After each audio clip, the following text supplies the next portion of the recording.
नमस्कार, मैं गौरव जोशी श्रीमती मोहरी देवी तापड़िया गर्ल्स कॉलेज जसवंतगढ़ के इस यूट्यूब चैनल पर आपका हार्दिक स्वागत करता हूं। हम पढ़ रहे हैं निगम लेखांकन और निगम लेखांकन के अंतर्गत हम पढ़ रहे हैं कंपनियों का आंतरिक पुनर्निर्माण। पिछली क्लास में हमने बात की थी कि अगर किसी कंपनी को पिछले कुछ वर्षों से लगातार हानि हो रही हो तो ऐसे स्थिति में कंपनी के पास बड़ी मात्रा में हानियां एकत्रित हो जाती हैं और कंपनी की संपत्तियां अपने वास्तविक मूल्य से अधिक मूल्य पर दिखाई जाती हैं।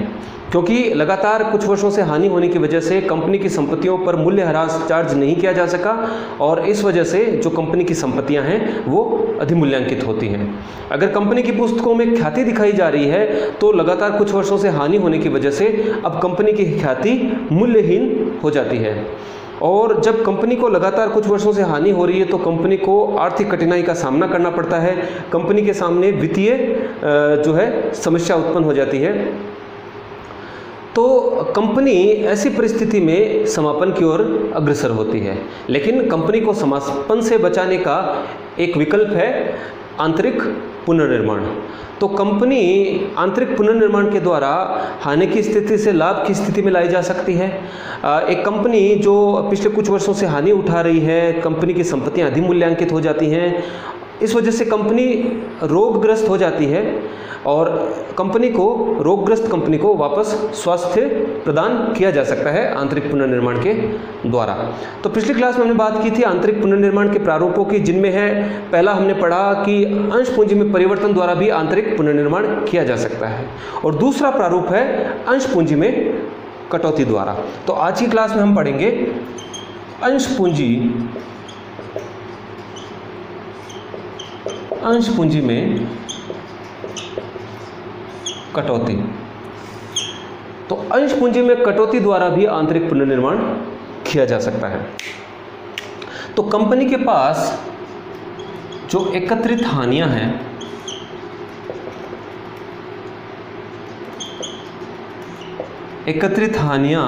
हानियों में पहला है लाभ हानि खाते का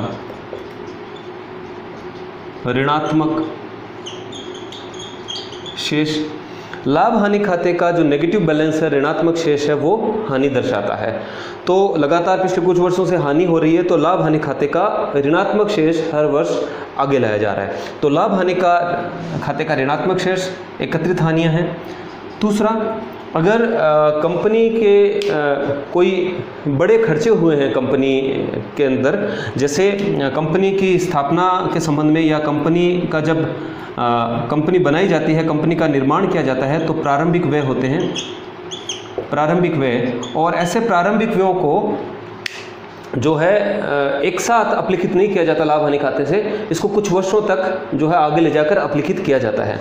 लेकिन अगर कंपनी को लगातार हानि हो रही है पिछले कुछ वर्षों से तो प्रारंभिक व्ययों को अपलिखित नहीं किया जा सका। इस वजह से जो प्रारंभिक व्यय हैं ये एक प्रकार से खर्चे हैं और खर्चे संपत्तियों, ये खर्चे जो है कृत्रिम संपत्ति के रूप में बैलेंस शीट में दिखाए जाते हैं। तो प्रारंभिक व्यय भी एक तरह से एकत्रित हानि के अंतर्गत शामिल किए जाते हैं जो कि अपलिखित नहीं हो पाए हैं।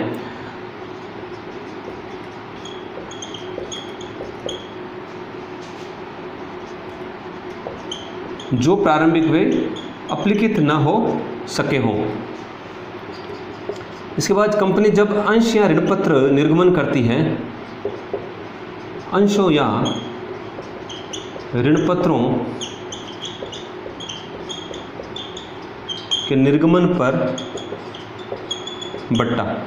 अगर कंपनी अंशों या ऋणपत्रों के निर्गमन पर डिस्काउंट देती है, बट्टा देती है, तो ऐसा जो डिस्काउंट है वो भी एक प्रकार से खर्चा कहलाता है और ये इस खर्चे को कंपनी के लाभ हानि खाते से एक साथ अपलिखित नहीं किया जाता बल्कि कुछ वर्षों में इसको आगे ले जाकर अपलिखित किया जाता है। लेकिन कंपनी को पिछले कुछ वर्षों से लगातार हानि हो रही है, इस वजह से जो अंशों या ऋणपत्रों के निर्गमन पर जो बट्टा दिया गया था उसको भी अपलिखित नहीं किया जा सका और इस खर्चे को संपत्तियों में कृत्रिम संपत्ति के रूप में दिखाया जा रहा है, लेकिन ये वास्तव में एक खर्चा है, ये एक एकत्रित हानि है।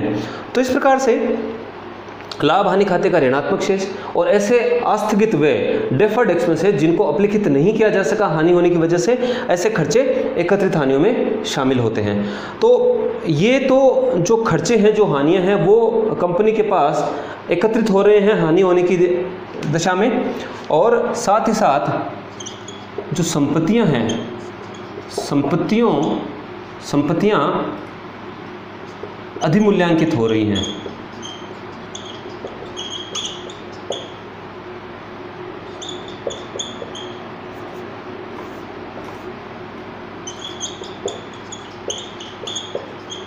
संपत्तियां जो है वो अधिमूल्यांकित हो रही हैं। जैसे अगर कंपनी की पुस्तकों में ख्याति दिखाई गई है तो ख्याति जो है अब मूल्यहीन हो जाती है, क्योंकि कंपनी को पिछले कुछ वर्षों से हानि हो रही है, इसलिए कंपनी की ख्याति अब शून्य है, मूल्यहीन है। कोई अदृश्य संपत्तियां हों, ख्याति के अलावा कोई अन्य अदृश्य संपत्तियां हैं जैसे पेटेंट, कॉपीराइट आदि, और कंपनी को हानि होने की वजह से ये जो अदृश्य संपत्तियां हैं, इन संपत्तियों पर मूल्य ह्रास वसूल नहीं किया जा सका, तो अब ये जो अदृश्य संपत्तियां हैं वो अधिमूल्यांकित हैं, ज़्यादा मूल्य पर दिखाई जा रही हैं वास्तविक मूल्य से। और तीसरा, स्थायी संपत्तियां। कंपनी की जो स्थायी संपत्तियां हैं उन पर भी मूल्य ह्रास वसूल नहीं किया जा सका पिछले कुछ वर्षों में, क्योंकि कंपनी को पिछले कुछ वर्षों से अगर हानियां हो रही हैं तो स्थायी संपत्तियों पर मूल्य ह्रास वसूल नहीं किया जा सका। इस वजह से जो कंपनी की स्थायी संपत्तियां हैं वो अपने वास्तविक मूल्य से अधिक मूल्य पर दिखाई जा रही हैं। तो इस प्रकार से जब कंपनी को पिछले कुछ वर्षों से हानि होती है तो हानि होने की वजह से कंपनी के पास एकत्रित हानियां हो जाती हैं, कुछ खर्चे एकत्रित हो जाते हैं, और साथ ही साथ संपत्तियां अधिमूल्यांकित हो जाती हैं, और जो कंपनी की ख्याति है वो मूल्यहीन हो जाती है। तो कंपनी को इस स्थिति से बाहर निकालने के लिए कंपनी का आंतरिक पुनर्निर्माण किया जाता है। और आंतरिक पुनर्निर्माण में अब इन सब खर्चों को, इन सब हानियों को अपलिखित करने के लिए, यानी पुस्तकों से हटाने के लिए जो है पैसे की आवश्यकता होगी, और वो पैसा इनको अपलिखित करने के लिए हम प्राप्त करेंगे अंश पूंजी में कटौती करके। तो अंश पूंजी में कटौती करने के लिए या तो जो अंश हैं, अंशों का अंकित मूल्य, अंशों का जो अंकित मूल्य है वो कम कर दिया जाता है।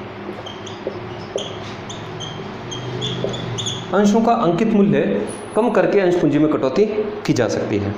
मान लीजिए कि किसी अंश का अंकित मूल्य 100 रुपये है, और अब इस अंश को अगर 50 रुपये का बना दिया जाए, कंपनी ने जो अंश निर्मित कर रखे हैं उन अंशों का अंकित मूल्य अगर 100 रुपये है, और उस 100 रुपये से अगर अंशों का अंकित मूल्य 50 रुपये कर दिया जाए, तो जो बाकी का 50 रुपया है वो 50 रुपया अब काम में लिया जा सकता है इन हानियों को अपलिखित करने के लिए। तो अंशों का अंकित मूल्य कम करने पर एंट्री की जाएगी जो ओल्ड डिनोमिनेशन है, यानी कि पुराना अंकित मूल्य है, उससे तो इक्विटी शेयर कैपिटल को डेबिट किया जाएगा। Old denomination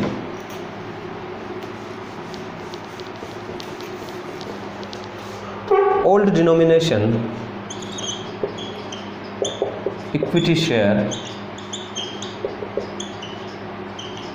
capital account debit. जो पुराना अंकित मूल्य है, पुराने अंकित मूल्य वाले जो इक्विटी शेयर कैपिटल है उसको डेबिट कर दिया जाएगा। मान लेते हैं कि 100 रुपये का अंश है, तो old denomination equity share capital account debit to new denomination. तो ओल्ड डिनोमिनेशन में अब हम लिख सकते हैं ₹100।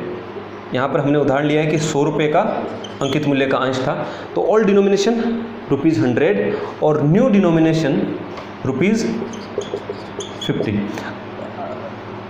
टू ₹50 इक्विटी शेयर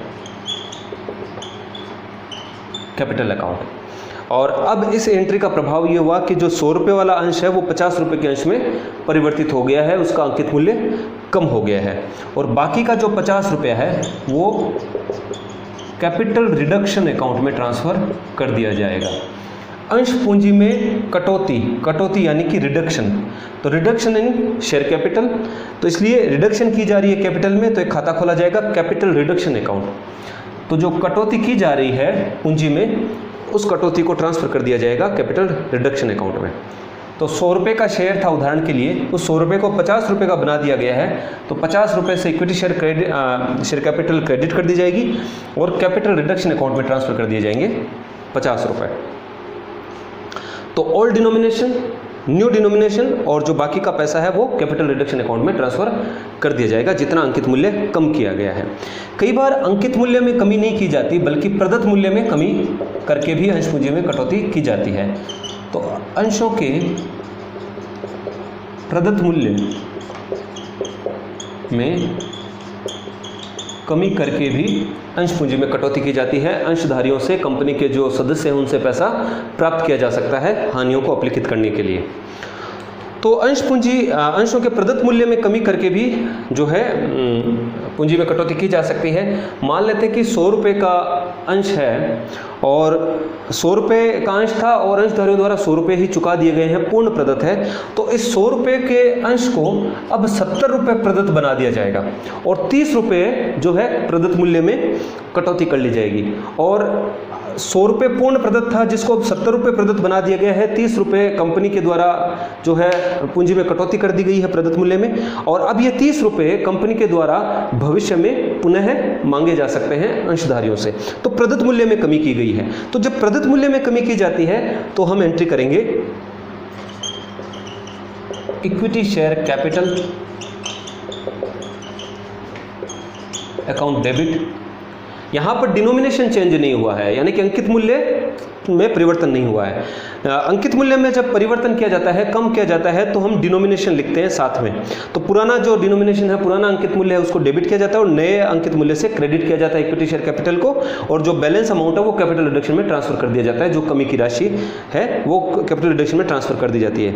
लेकिन जब प्रदत्त मूल्य में कमी की जाती है तो जितना प्रदत्त मूल्य कम किया गया है उससे ही इक्विटी शेयर कैपिटल को डेबिट किया जाता है। तो प्रदत्त मूल्य को 30 रुपये से कम किया गया है, 100 रुपये का अंश है जिसको 70 रुपये प्रदत्त मूल्य का बना दिया गया है, 70 रुपये पेडअप कर दिया गया है, तो 30 रुपये से कमी कर दी गई है। तो इक्विटी शेयर कैपिटल को डेबिट कर देंगे 30 रुपये से और ये 30 रुपये ट्रांसफर कर देंगे कैपिटल रिडक्शन अकाउंट में।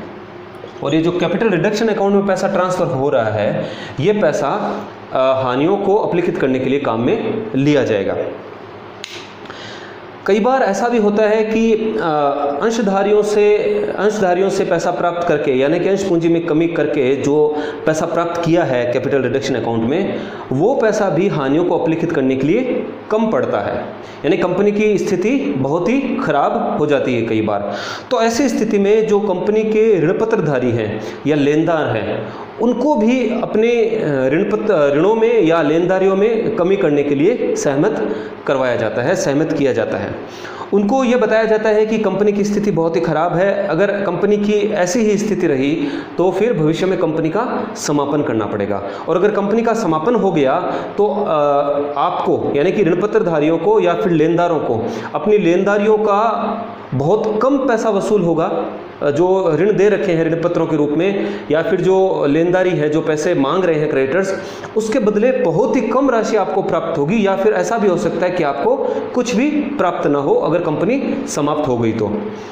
लेकिन हम अब आंतरिक पुनर्निर्माण का कार्य कर रहे हैं, तो आपको जो अपने ऋण हैं या अपनी लेनदारियां हैं उनमें से कुछ राशि का त्याग करना पड़ेगा, जिससे हम कंपनी को घाटे की स्थिति से लाभ की स्थिति में ले आएंगे और कंपनी वापस से सुचारू रूप से कार्य करने लगेगी, और भविष्य में जो आपकी लेनदारियां और जो आपके ऋण हैं उनको चुका दिया जाएगा। तो ऐसी स्थिति ऋणपत्रधारियों या लेनदारों के सामने रखने से अगर ऋणपत्रधारी और लेनदार सहमत हो जाते हैं कुछ त्याग करने के लिए, तो फिर उनकी राशि भी जो है, उनकी राशि में भी कमी करके उस राशि को कैपिटल रिडक्शन अकाउंट में ट्रांसफर किया जाता है।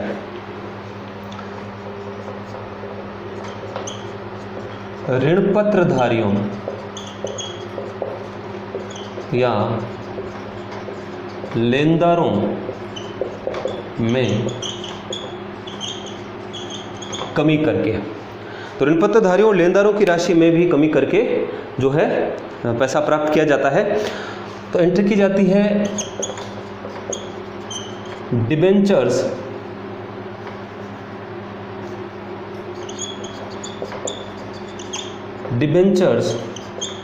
Account debit, creditors account debit to capital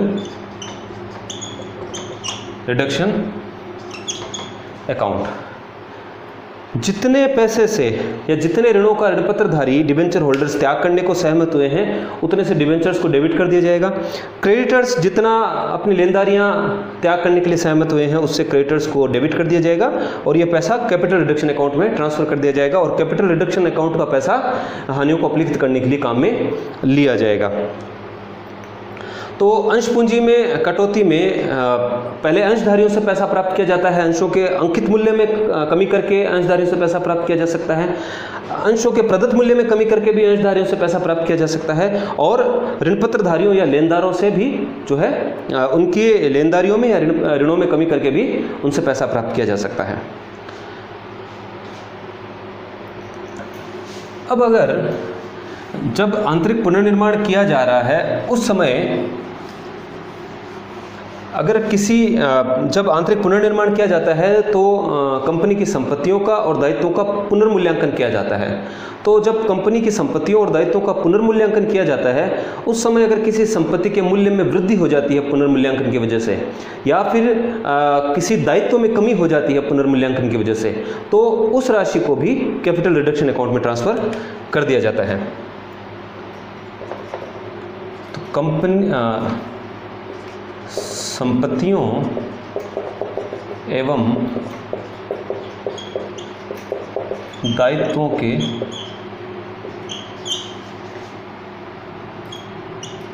पुनर्मूल्यांकन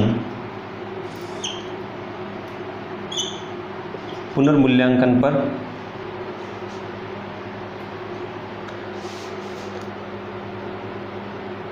जो एसेट्स हैं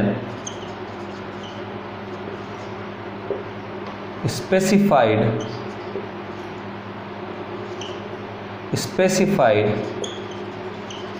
एसेट्स अकाउंट डेबिट, जिस भी संपत्ति के उस संपत्ति का नाम लिख दिया जाएगा, जिस भी संपत्ति के मूल्य में वृद्धि हुई है पुनर्मूल्यांकन की वजह से उसको डेबिट किया जाएगा। पुनर्मूल्यांकन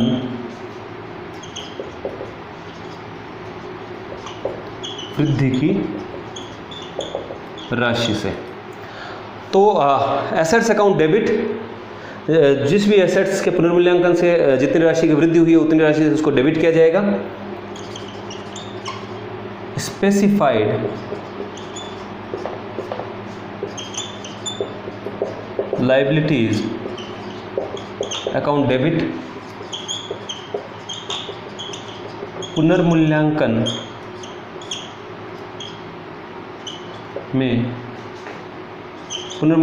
में कमी की राशि से, अगर किसी दायित्व में कमी हुई है तो उसको भी डेबिट किया जाएगा और जो राशि यानी कि जो अमाउंट पुनर्मूल्यांकन के कारण बढ़ोतरी हुई है संपत्तियों में या जितनी कमी हुई है दायित्वों में उस अमाउंट को कैपिटल रिडक्शन अकाउंट में ट्रांसफर कर दिया जाता है टू कैपिटल रिडक्शन अकाउंट। तो हानियों को अपलिखित करने के लिए जब कंपनियों का आंतरिक पुनर्निर्माण किया जाता है और कंपनी के पास जो एकत्रित हानियां हैं उनको अपलिखित करने के लिए ही कंपनी का आंतरिक पुनर्निर्माण इंटरनल रिकंस्ट्रक्शन किया जाता है। तो कंपनी का आंतरिक पुनर्निर्माण के समय जो कंपनी की हानियां हैं उनको अपलिखित किया जाता है और उनको अपलिखित करने के लिए जो फंड्स की व्यवस्था है, जो पैसे की व्यवस्था है, वो अंश पूंजी में कटौती करके की जाती है। तो अंश पूंजी में कटौती में पहले तो अंशधारियों की पूंजी में कटौती करके पैसा प्राप्त किया जाता है और उस पैसे को कैपिटल रिडक्शन अकाउंट में ट्रांसफर किया जाता है। तो अंशधारियों से जो पैसा प्राप्त किया जाता है वो उनके अंशों के अंकित मूल्य को कम करके पैसा प्राप्त किया जा सकता है या फिर उनके प्रदत्त मूल्य को कम करके भी पैसा प्राप्त किया जा सकता है। तो इसके संबंध में किस प्रकार से एंट्री की जाती है वो हमने यहाँ पर देखी है। फिर कई बार ऋण पत्रधारियों और लेनदारों को भी सहमत करके उनसे भी कुछ त्याग करवा लिया जाता है, उनसे भी कुछ पैसा प्राप्त किया जाता है, उसको भी कैपिटल रिडक्शन अकाउंट में ट्रांसफर कर दिया जाता है। और इसके अलावा जब कंपनी की संपत्तियों या दायित्वों का पुनर्मूल्यांकन किया जाता है, उस समय जब पुनर्मूल्यांकन के कारण संपत्तियों के मूल्य में वृद्धि होती है या कंपनी के दायित्वों में कमी होती है, तो उस पैसे को भी कैपिटल रिडक्शन अकाउंट में ट्रांसफर कर दिया जाता है। अगर कंपनी के पास कोई रिजर्व्स हो, कोई कैपिटल रिजर्व, जनरल रिजर्व या फिर कोई अन्य रिजर्व हो, तो उनको भी कैपिटल रिडक्शन अकाउंट में ट्रांसफर कर दिया जाता है।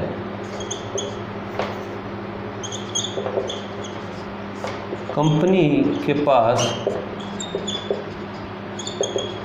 उपलब्ध संचयों की राशि, तो अगर कोई कैपिटल रिजर्व है तो उसको डेबिट कर दिया जाएगा, कैपिटल रिजर्व अकाउंट डेबिट।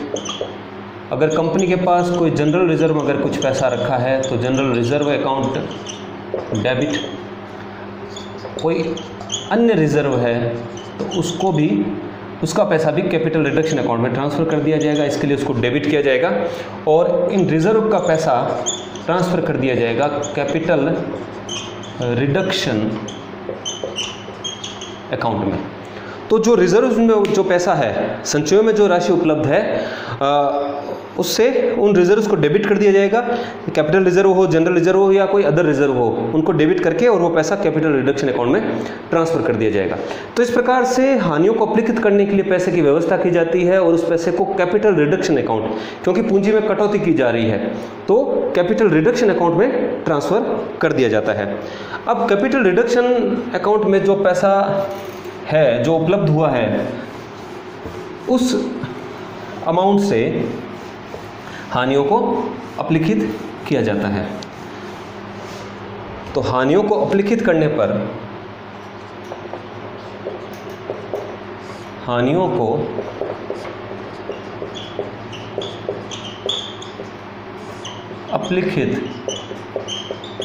पर क्या एंट्री की जाती है कि जो कैपिटल रिडक्शन अकाउंट में जो पैसा ट्रांसफ़र किया था, उस कैपिटल रिडक्शन अकाउंट को अब डेबिट कर दिया जाएगा। इस पैसे को अब काम में लिया जाएगा हानियों को अपलिखित करने के लिए, जिनमें पहला है स्टेटमेंट ऑफ P&L अकाउंट। लाभ हानि खाते का जो ऋणात्मक शेष है, पहले उसको अपलिखित किया जाएगा कैपिटल रिडक्शन अकाउंट से। फिर अगर कोई प्रारंभिक व्यय हैं जिनको अपलिखित नहीं किया जा सका, प्रीलिमिनरी एक्सपेंसेज, इनको अपलिखित किया जाएगा। इसके बाद discount on issue of shares, debentures, तो अंशों या ऋण पत्रों के निर्गमन पर जो बट्टा दिया गया था उसको अपलिखित किया जाएगा। इसके बाद अगर गुडविल है कंपनी की पुस्तकों में, तो वह गुडविल अब मूल्यहीन हो गई है हानि होने की वजह से, तो गुडविल को भी अपलिखित किया जाएगा। अगर कोई अदर इंटेंजिबल एसेट्स हैं जो अधिमूल्यांकित हैं, कोई पेटेंट, कॉपीराइट, जिन पर मूल्यह्रास वसूल नहीं किया जा सका, मूल्यह्रास चार्ज नहीं किया जा सका हानि होने की वजह से, इसलिए वो संपत्तियां अब अधिमूल्यांकित हैं, तो इंटेंजिबल एसेट्स को, अदृश्य संपत्तियों को भी के अमाउंट के मूल्य को भी जितने से वो अधिक मूल्यांकित है उस अमाउंट से उनको अपलिखित किया जाएगा, क्रेडिट किया जाएगा।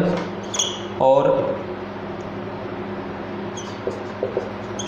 To fixed assets account, company की जो संपत्तियां, जो स्थायी संपत्तियां जो अधिमूल्यांकित हैं, उनको भी क्रेडिट किया जाएगा। इससे उन संपत्तियों का जो अधिक मूल्य है वो अपलिखित हो जाएगा। और पुनर्मूल्यांकन किस मूल्य से? क्योंकि कंपनी के आंतरिक पुनर्निर्माण पर संपत्तियों और दायित्वों का पुनर्मूल्यांकन किया जाता है, उनका रीवैल्यूएशन किया जाता है। तो पुनर्मूल्यांकन की वजह से, पुनर्मूल्यांकन करने की वजह से पुनर्मूल्यांकन में कमी की राशि से। तो जब रीवैल्यूएशन किया गया, पुनर्मूल्यांकन किया गया, तो संपत्तियों के मूल्य में जितनी कमी पाई गई उस कमी से उसको उन संपत्तियों को अपलिखित किया जाएगा। और 2 लायबिलिटीज, अगर पुनर्मूल्यांकन की वजह से किन्हीं दायित्वों में वृद्धि हो गई हो, पुनर्मूल्यांकन में वृद्धि की राशि से, अगर पुनर्मूल्यांकन के कारण दायित्वों में वृद्धि हो गई हो तो उस वृद्धि की राशि से भी दायित्वों को जो है अपलिखित किया जाएगा, क्रेडिट किया जाएगा। तो इस प्रकार से जो पैसा प्राप्त हुआ था पूंजी में कटौती करने से, उससे हमने कैपिटल रिडक्शन को पहले क्रेडिट किया और फिर उस पैसे को काम में लेकर हानियों को अपलिखित किया है। तो कैपिटल रिडक्शन अकाउंट को डेबिट किया और बाकी हानियों को हमने क्रेडिट किया है। अगर दायित्वों में वृद्धि होती है पुनर्मूल्यांकन की वजह से तो वो भी एक प्रकार से हानि है, इसलिए हमने लायबिलिटीज़ को भी यहाँ पर अपलिखित किया है पुनर्मूल्यांकन में वृद्धि की राशि से। अब अगर कोई हानियों को अपलिखित करने के बाद में अगर भविष्य के संबंध में कोई दायित्व उत्पन्न हो सकता है, कोई किसी दायित्व उत्पन्न होने की अगर संभावना हो तो उसके लिए भी आयोजन किया जा सकता है कैपिटल रिडक्शन अकाउंट से। तो संभावित दायित्वों के लिए आयोजन, जो वर्तमान में जो हानियां हैं उनको अपलिखित करने के बाद में अगर कैपिटल रिडक्शन अकाउंट में कुछ पैसा बचता है और भविष्य में कुछ दायित्व उत्पन्न होने की संभावना हो तो उन संभावित दायित्वों के लिए भी आयोजन किया जा सकता है कैपिटल रिडक्शन अकाउंट से। तो capital reduction account debit to contingent liabilities account, contingent liabilities account. Contingent यानी कि संदिग्ध दायित्व, भविष्य में जो उत्पन्न होने की, जिन दायित्वों के उत्पन्न होने की संभावना हो, तो संभावित दायित्वों के लिए भी आयोजन किया जा सकता है कैपिटल रिडक्शन अकाउंट से। अब कैपिटल रिडक्शन अकाउंट से हानियों को अपलिखित करने के बाद संभावित दायित्वों के लिए आयोजन करने के बाद भी अगर कोई पैसा बच जाता है तो उस पैसे को जो शेष राशि बची है, शेष बची हुई राशि से अगर कैपिटल रिडक्शन अकाउंट में कुछ पैसा बच जाता है तो उसको कैपिटल रिडक्शन अकाउंट डेबिट, उस पैसे को कैपिटल रिजर्व अकाउंट में ट्रांसफर कर दिया जाता है। तो कैपिटल रिजर्व अकाउंट। तो जो कैपिटल रिडक्शन अकाउंट में जो पैसा प्राप्त हुआ था उसका उपयोग ये है कि सबसे पहले तो जो हानियां हैं, जो एकत्रित हानियां हैं उसको अपलिखित किया जाएगा। उसके बाद अगर कुछ पैसा बचता है और भविष्य के संबंध में अगर कोई दायित्व उत्पन्न होने की आशंका है भविष्य में, तो उन संभावित दायित्वों के लिए आयोजन किया जा सकता है कैपिटल रिडक्शन अकाउंट से। और उसके बाद भी अगर कैपिटल रिडक्शन अकाउंट में कुछ पैसा बच जाता है तो उसको कैपिटल रिजर्व में ट्रांसफर कर दिया जाता है। तो इस प्रकार से अंश पूंजी में कटौती द्वारा जब आंतरिक पुनर्निर्माण किया जाता है, उस आंतरिक पुनर्निर्माण के संबंध में यह जनरल प्रविष्टियां की जाती हैं। तो आज की क्लास में इतना ही। मैं आशा करता हूँ आज की क्लास में हमने जो भी पढ़ा आपको अच्छे से समझ में आया होगा। इस वीडियो को लाइक कीजिए, शेयर कीजिए, हमारे YouTube चैनल को सब्सक्राइब कीजिए। धन्यवाद।